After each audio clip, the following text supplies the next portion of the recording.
Assalamualaikum warahmatullahi wabarakatuh, pemirsa. Kita hari ini sengaja ada outdoor ya di mana namanya? Namanya nih Puncak Ubun-Ubun, Pak. Puncak Ubun-Ubun. Puncak Ubun-Ubun. Ini Ubun-Ubun kita di sini ya. Puncak Ubun-Ubun berarti ini daerah yang tertinggi katakan begitu ya. Iya, Pak. Tepatnya itu di Jorong Ujung Ladang, Nagari Kotosani. Nagari Kotosani, Kecamatan 10 Kota Singkara, Kabupaten Solo. Nah, hari ini kita spesial nih, bisa dilihat di belakang. Itu danau apa? Danau Singkara, Pak. Danau Singkara ya. Jadi dari sini kita bisa melihat Danau Singkara, lalu pemandangan ada Gunung Merapi juga ya. Iya, Pak. Danau Gunung Merapi. Pak. Biasanya kalau bersih, Pak, kelihatan juga Gunung Singgalang. Singgalang. Iya, Pak. Oke, luar biasa. Nah, hari ini sengaja bersama Rivo, Iya, Pak. Yogi Rivo, Pak. Yogi Rivo. Iya. Beliau ini adalah pemuda di Jorong Ujung Ladang. Beliau ini adalah sehari-hari bergerak di bidang pendidikan agama ya. Iya, agama, Pak. Membimbing anak-anak mengaji di sama masjid dan musola di sini. Iya, Pak. Oke. Apa saja mengaji dan cabang lainnya, Pak, seperti ceramah apa yang lain-lainnya. Pidato juga ya, berdakwah juga. Iya, Pak. Luar biasa. Nah, tapi hari ini kita tidak akan cerita tentang keseharian Yogi atau Rivo, tapi kita bicara tentang potensi objek wisata di sini ya. Iya, Pak. Iya, di Ujung Ladang ini sangat sejuk udaranya, Dingin, Pak. hijau alamnya, tapi ternyata punya banyak potensi objek wisata. Nah, kita tanya dulu nih sama Yogi. Apa saja contoh yang pertama dulu objek wisata yang ada? Oh, di Danau Tua, di Ujung Ladang tuh ada danau, Pak. Danau Tua namanya, Pak. Danau Tua tuh ada bisa juga buat mancing, dan juga ada di sana tuh ikan-ikan yang khusus di sana, Pak, nggak ada di danau lain gitu. Terus di sini ada juga Puncak Gabuih, Pak. Di situ bisa juga buat kita kemah sama teman-teman. Puncak Gabuih. Puncak Gabuih namanya, Pak.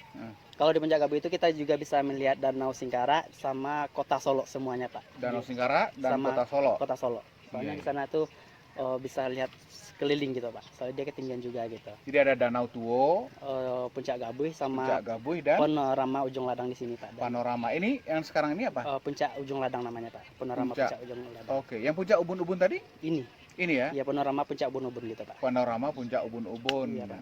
Berarti minimal ada 3 ya? 3, Pak, yang kabarnya ada lagi, ada Pincuran Gadang. Pincuran Gadang di sana, Pak. Tapi masih ada, Pak, di sana, Pak. Pincuran Gadang. Di bagian atas itu? Iya, Pak. Tapi kenapa sekarang? Kalau sekarang mungkin kalau sekarang belum ada kegiatan, Pak. Tapi mungkin nanti pas Lebaran mungkin banyak yang pengunjungnya di sana, Pak. Sebenarnya kalau ke Ujung Ladang itu orang lebih fokusnya sebenarnya pergi ke Pincuran Gadang untuk pergi mandi-mandi pas Lebaran gitu, Pak. Tapi kalau pas hari-hari biasa, apa uniknya? Uniknya apa? Di sana tuh ada pencuran gitu, Pak. Terus di bawah pencuran itu bisa kita mandi. Kata orang-orang di sini, kalau badan capek gitu mandi di sana itu rasa. Tapi airnya dingin sekali kan? Dingin sekali, Pak. Tapi rasanya kata orang di sini rasa dipijit gitu sama airnya gitu, Pak. Kayak terfeksi gitu lah, Pak, gitu. Jadi kalau kita mandi di bawah langsung kena air pincuran gitu, Pak. Serasa ada yang mijit kita. Iya. Wah, ini mantap nih, bisa dicoba ya. Iya, Pak. Oke. Jadi pemirsa, Jorong Ujung Ladang ini terletak sekitar 7 kilo dari kota Solo. Kalau dari kota Solo-nya lebih 10, Pak. Oh, lebih 10 ya? Dari kota Solo. Tapi kalau dari kecamatan 10, dari Singgaranya, dari ibu kota kecamatan, baru ke sininya 10 kilo, Pak. 10 kilo. Oh, iya, sorry. Jadi tapi ini terletaknya tuh di perbukitan. Di perbukitan, Pak. Jadi Nagari Kotosani itu ada 4 jorongnya, Ujung Ladang, Limonini, Kasih, dan Padang Belimbing. Padang Belimbing, Pak, ya. Jadi Ujung Ladang ini jorong yang terletak di perbukitan. Iya, dan langsung berbatasan di atasnya sama Kota Padang ceritanya. Ini Kota Padang ya? Di atasnya lagi, Pak. Nah, ini memang banyak orang yang datang, maksudnya wisatawan yang datang. Ada, Pak, tapi kebanyakan kalau wisatawan di sini itu yang lokal, warga sekitar 10 Kota Singkara ini aja yang tahu dulu. Tapi kalau daerah-daerah luar itu cuma 1 atau 2 gitu aja, Pak. Nggak terlalu banyak gitu. Nah, itu sempat Rivo sempat tanya-tanya, kenapa sih mereka tertarik ke sini? Katanya ya karena view-nya seperti ini, dan promosinya juga mungkin ada di sosial media yang lain-lainnya, Pak, gitu. Oke. Kayak di Danau Tua itu ada sosial medianya, ada Facebook ada, IG ada, dan lain-lainnya juga ada, Pak, gitu. Katanya sini juga sudah ada Pok Darwis ya? Iya, Pok Darwis Ujung Ladang, Pak. Yogi ikut apa? Rivo Salah ikut? satu pengurus Pok Darwis. Iya, Pak. Oke. Pok Darwis Ujung Ladang tepatnya, Ya, gitu. Danau Tuo Ujung Ladang. Danau Tua Ujung Ladang. Pok Darwis Danau Tuo Ujung Ladang. Iya, Pak. Itu Pak Vivo yang apa? Iya, trio Vivo, karena Trio yang Vivo. ketuanya Bu Jemmy, sekretarisnya dan anggotanya Pak gitu. Anggotanya Iya. Rivo. Iya, Pak. Oke. Dan insya Allah udah 3 kali juga diutus dari Pokdaris itu untuk ikut pergi pelatihan saya sendiri Pak. Oh, Rivo yang pergi ikut Iya, pelatihan-pelatihan bagaimana pelatihan mengelola objek wisata. wajib wisata Pak. Oke, ini kita ke Danau Tuo dulu. Iya Pak. Itu katanya kan salah satu danau di Kabupaten Solo dari Iya, 5 danau, 5 danau yang diakui di dijadikan Kabupaten Solo. objek wisata ya. Iya, fokus Nah, wisata. apa saja keunggulan danau itu? Iya, salah satunya yang tadi itu Pak, di Danau Tuo itu kita bisa mancing dan di sana tuh mancingnya nggak dipungut biaya atau apapun, cuma di sana tuh kalau banyak pindahnya karena di sana tuh ada ikan khusus di sana adanya, nggak ada di danau-danau lain. Ikan apa? Oh, namanya ikan gariang Pak. Gariang. Tapi gariang Danau Tuo itu Pak, gitu, bukan ya, Gariang Danau Tuo ya, Iya. sama kalau Danau Senggara kan ada bilih. ada bili. Iya, tapi kalau di Kalau Danau sini Tuo ada gariang kan gariang khas. Pak, ujung Danau Tuo itu Pak. Iya, ikan gariang ini kan ada juga tempat lain kan, Iya, Pak, tapi ini tapi khas. Apa kasih- khasnya? Bedanya apa? Kata orang di sini tuh katanya dagingnya tuh lebih nikmat daripada di tempat lain tuh, karena di sini tuh nggak ada pernah diberi makan makanan yang berformula-formula kayak gitu Pak. Kayak, ya. Tidak makanan buatan ya. Iya, tapi asli makanan di Oh. danau itu gitu Pak. Sekarang masih banyak. Masih banyak Pak, insya Allah masih Jadi banyak. kalau Pak. kita bisa mancing Di itu sana? artinya nggak perlu bayar. Nggak perlu bayar, cuman di sana tuh kita kalau ada yang parkiran mungkin itu aja kita parkiran aja gitu. Demi keamanan juga. Demi ya? keamanan aja Pak gitu, bukan buat Oke. fokus ke danau sih sebenarnya gitu. Jadi siapapun ini masyarakat dari mana saja bisa datang ke Ujung Ladang. Boleh Pak, boleh. Iya. Naik boleh. dari Dari kalau sebenarnya satu jalan itu cuma dari Pasar Semani aja satu Pak, dari Pasar Semani naik ke atas. Cuma satu arah itu ada jalan Oke, Paknya, jadi Pak, dari jalan. Pasar Sumani, Kasia, Kasia naik. terus naik ke atas. Iya. atau dari Padang Belimbing, Bisa, Limoninia, Iya, naik gitu ya. Iya Pak. Oke, ini kalau kita dari bawah, dari Limoninia atau Kasia itu sekitar 4 atau 5 kilo ya? 5 sini? kilo ke sini Pak. Oke. Jadi nanti kita kalau menuju ke lokasi ini, kita lebih dulu ketemunya danau ya? Iya, danau Danau dulu di Pak. sebelah kanan kita, Iya. lalu ini titik terakhir ini. Iya, di ujung paling ujung Pak, Panorama Puncak Puncak Ubun-Ubun. Ubun-Ubun. Iya, Dan Pak. ini pemandangannya luar biasa. Iya Pak. Nah, ini kayaknya kayak lukisan ya. Jadi silakan aja pemirsa nanti berkunjung ke Danau Tuo.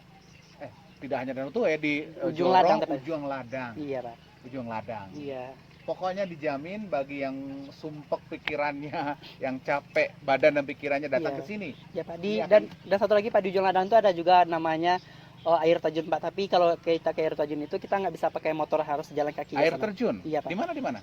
Ada 2 titik Pak, di sana sama di Apa nama air terjunnya? air terjun.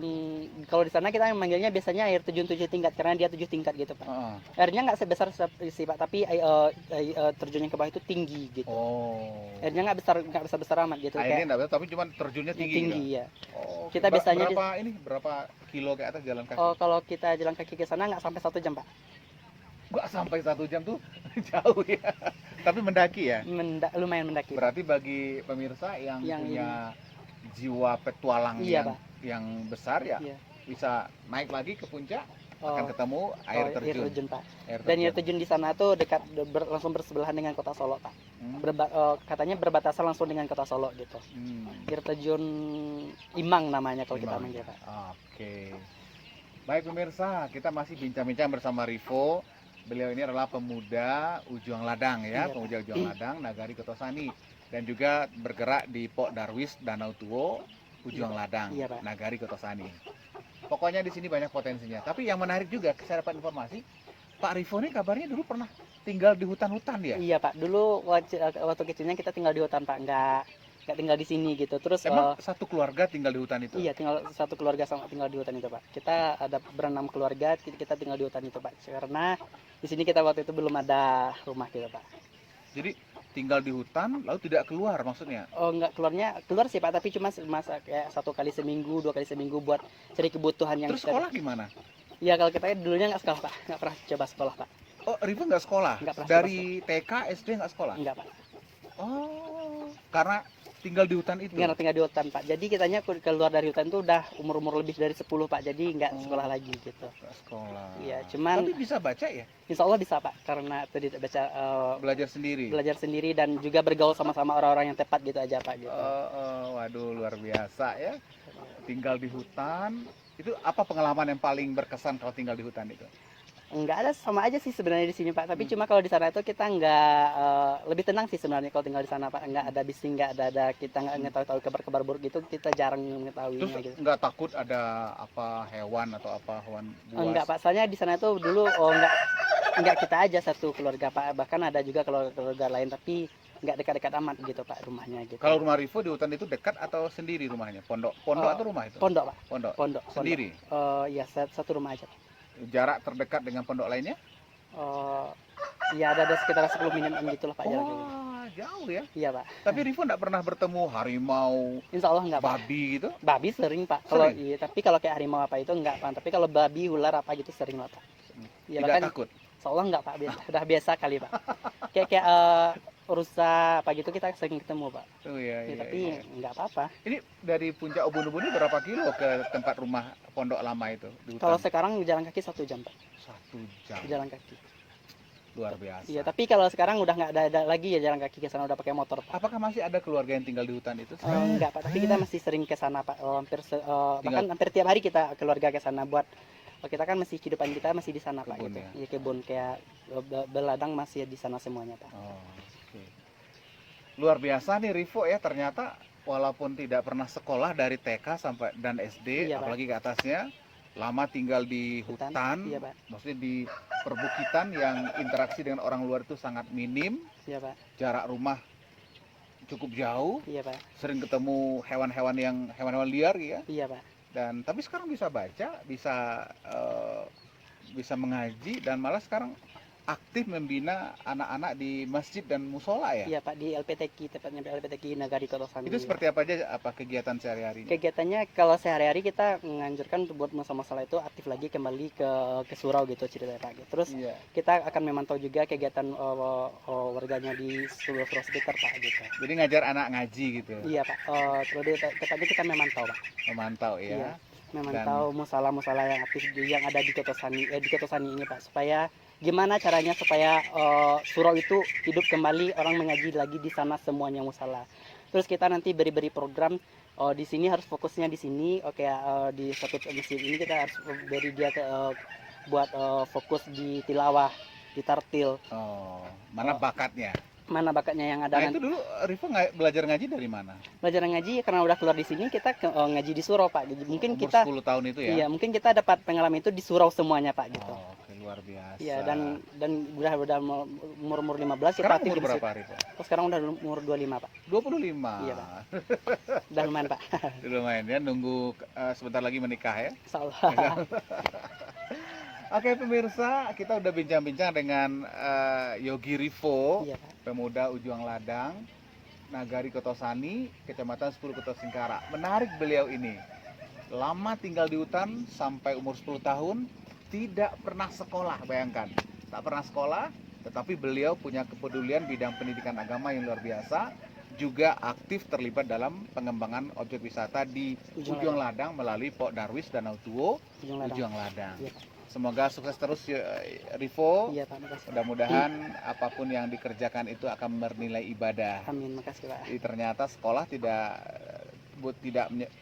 sekolah bukan berarti tidak bisa ngapa-ngapain ya. Iya Pak.